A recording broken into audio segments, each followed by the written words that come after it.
Title: Rockets' Red Glare? More like Russia's red shame as rescue boats take hits in Ukrainian flood crisis.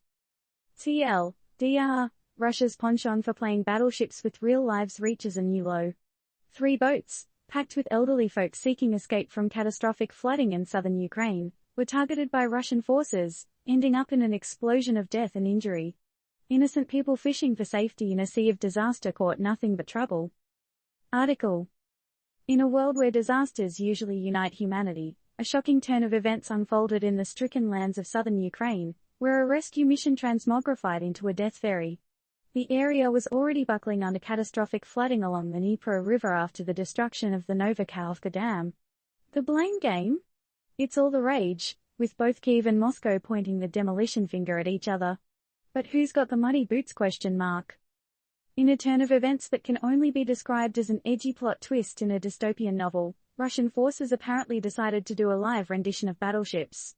Yes, you read that right. The opponents.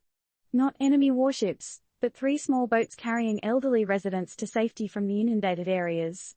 The outcome? A terrifying loss of 3 lives and injuries to 10 people.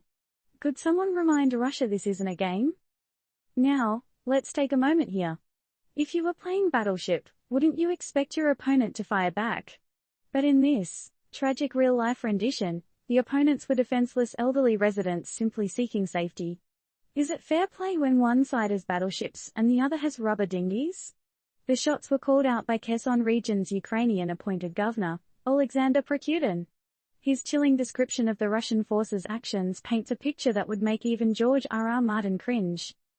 In the wake of such reports, we are left with a gnawing question: does the ends really justify the means? Is a political victory worth more than the lives of innocent elderly citizens caught up in the crossfire of this flood crisis?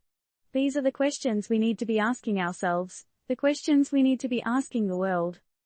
Now, here's your homework for the day.